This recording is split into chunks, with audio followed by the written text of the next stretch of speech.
Hi നമസ്കാരം. ഇന്ന് ഞാൻ പരിചയപ്പെടുത്തുന്നത് ചീരച്ചേമ്പാണ്.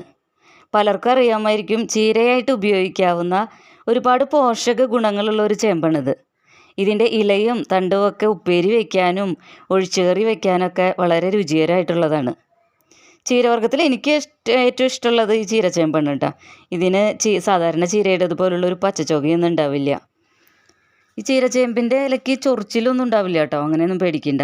അതുപോലെ ഏത് പ്രായക്കാർക്കും ഏത് കാലത്തും നമുക്ക് ഇത് ഉപയോഗിക്കാം. സാധാരണ ചേമ്പിൽ നിന്ന് വ്യത്യസ്തമായിട്ട് ചീരച്ചേമ്പിൻ്റെ ഇലയ്ക്കൊരു വെള്ളരാശി ഉള്ളതായിട്ട് തോന്നാറുണ്ട്. അതുപോലെ മൂത്ത ഇലയുടെ പിൻഭാഗത്ത് ഇതുപോലെയുള്ള അടയാളങ്ങൾ കാണും. ഇതിപ്പോൾ അത്രയും മൂത്ത് വരുന്നേ ഉള്ളൂ. അതുപോലെ ഈ ഇലകൾ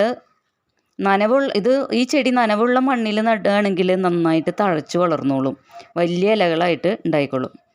ഒരു ചെറിയ തൈ നട്ട് പിടിപ്പിച്ചാൽ മതി, നമുക്ക് ആവശ്യത്തിലധികം ഇല നമുക്ക് കിട്ടും. പ്രത്യേകിച്ച് ഒരു പരിചരണവും വേണ്ടതാനും. എന്തായാലും വീടുകളിൽ ഈ ചീരച്ചേമ്പ് നട്ടുപിടിപ്പിക്കാൻ പ്രത്യേകം ഓർക്കുക. ഈ വീഡിയോ ലൈക്ക് ചെയ്യാനും ഷെയർ ചെയ്യാനും സബ്സ്ക്രൈബ് ചെയ്യാനും മറക്കരുത് കേട്ടോ. താങ്ക്